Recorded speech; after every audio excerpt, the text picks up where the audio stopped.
Today, I have 3 brilliant tips that will build your confidence, but perhaps surprisingly, only by focusing on your competence. So stick with me, and I promise that it's a lot easier than just continuing to try to fake it till you make it. Stay to the end, and I'm going to share with you another book recommendation, particularly, I think, for parents or anyone who wants to stretch their boundaries. But let's focus on your competence versus confidence first, because that's why we're here.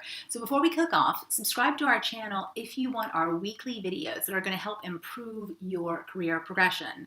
And don't forget to click the bell so you never miss one of our videos. I'm Dr. Suzanne Doyle-Morris, founder of Inclusive. Now, as a consultant and author of my own books about career progression, I have talked with literally thousands of professionals, particularly women, but over the last 15 years, I have crowdsourced the best tips on how to improve your self-confidence. But today, and now with this latest book, I am tackling the battle between competence and confidence. So let's get started. Here are my 3 tips to build your confidence, but solely via your competence. Now, let's start at the basics. Let's focus on what you are already really good at. Now, none of us are perfect, but there will be skills and competencies on which you have received compliments. Start there if you are feeling at a bit of a loss as to how to think about your skills and what you're really good at. And then that's when we start to identify what it's going to take to get better at those skills.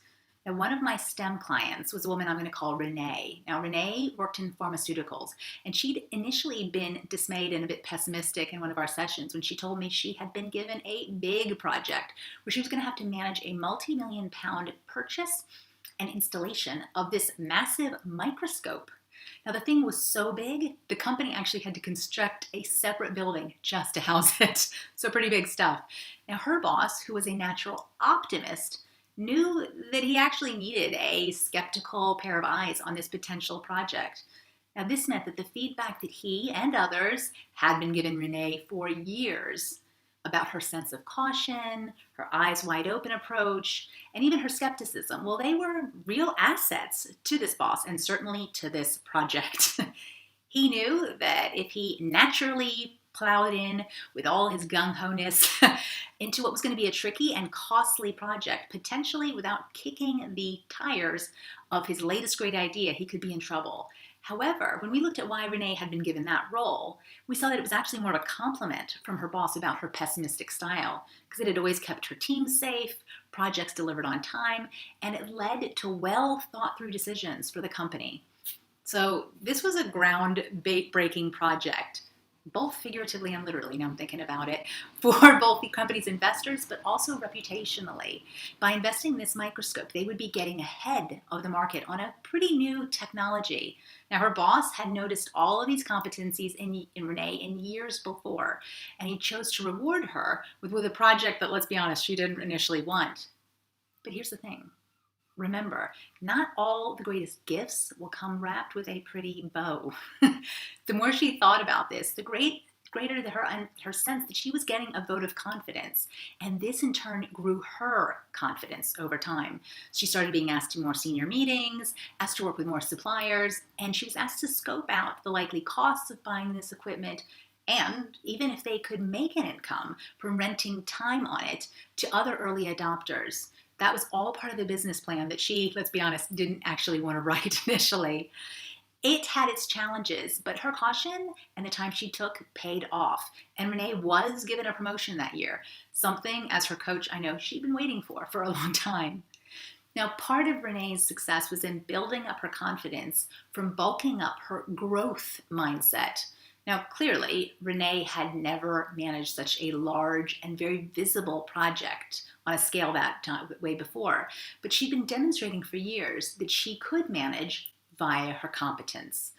Simply put, with big projects, you need to approach it as a learning journey, because it's going to be something on which you're going to make a few mistakes, but that you can manage, even if it means a bit of trial and error, but also asking for a lot of feedback from others. Now, the tip for you in this is to think about a skill of yours that was initially pretty difficult, but which you improved in over time, through hard work and relying on your competence rather than just your overflowing confidence. That growth mindset is going to help increase your competence, which in turn will boost your confidence. If you've been in a Renee type situation before, give me a thumbs up or a comment in the section below. All right, and so my book recommendation is, perhaps not surprisingly, a big shout out for Carol Dweck's book, The Growth Mindset. Now, as Renee found, your competencies are completely malleable if you take this approach, realizing that this is where confidence actually comes from. Now, by comparison, if you think of your intelligence or even your confidence as a set point or something you probably can't do much to affect, you are going to be stuck where you are now forever. While my own books focus on getting ahead in your career, Dweck's book also made me think about the children in my life a little bit differently, because her book was a great reminder that telling a child that you love that they are a hard worker or that they did just a great try on something is ultimately so much better for them than telling them they are smart. You can always work harder, but intelligence, by comparison, can feel a bit finite. But if you're building a career, then the con job is actually for you, because we're in a society where we rate confidence too highly. And that means competent people risk being overtaken by the overconfident, if less skilled, colleagues that they've got all around them. So if you want to stand up to the status quo and help me put an end to the way we overvalue confidence, then click the link below in order to take a look at the book. And you can follow all of the activity around the book launch by following More Competence on Twitter and Instagram.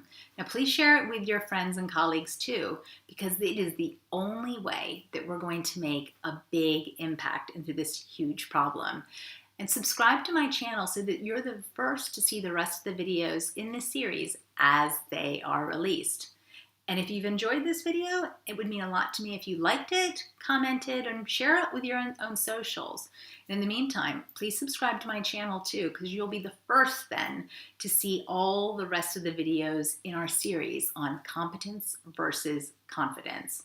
Thanks for watching, and check out the videos we've already got on that playlist, because there's tons more on this topic if it resonates with you.